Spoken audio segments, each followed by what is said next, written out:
अधूरा ज्ञान एक इंसान के लिए कितना खतरनाक साबित हो सकता है, ये जानने के लिए इस कहानी को अंत तक सुनें और मेरे चैनल को सब्सक्राइब करें। एक बार एक महात्मा ने अपने प्रवचन में कहा कि जीव और निर्जीव दोनों में ईश्वर का वास होता है, इसलिए संसार की हर वस्तु में ईश्वर का दर्शन किया जा सकता है।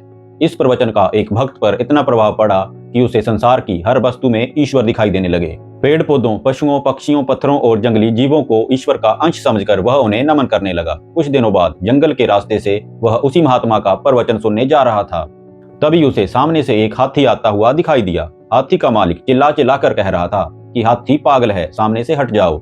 लेकिन भक्त पर महात्मा के प्रवचन का भूत सवार था। वह हाथी के सामने नतमस्तक हुआ और मालिक के चिल्लाने पर भी नहीं हटा।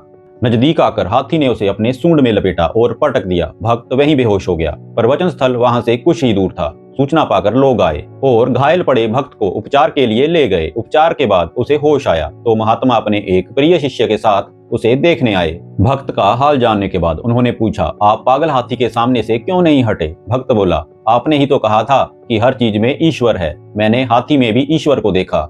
उसके जवाब से महात्मा निशब्द हो गए, लेकिन उनके पास खड़े प्रिय शिष्य ने कहा, आपके सामने हाथी और हाथी का मालिक दोनों आए थे। आपने हाथी में भगवान को देखा, लेकिन हाथी के मालिक में भगवान को क्यों नहीं देखा? हाथी के मालिक रूपी ईश्वर ने ही आपकी रक्षा के लिए आवाज दी थी। आपने उसे मानने से इनकार कर दिया। परिणाम आपके सामने है। शिष्य की बात से महात्मा और भक्त दोनों स्तब्ध रह गए। यह महात्मा थे रामकृष्ण परमहंस और शिष्य थे स्वामी विवेकानंद, जिनके पास हिंदू धर्म और संस्कृति की व्याख्या करने की अद्भुत क्षमता थी। मेरी ऐसी ही और वीडियोस देखने के लिए चैनल को सब्सक्राइब करें। हर हर महादेव।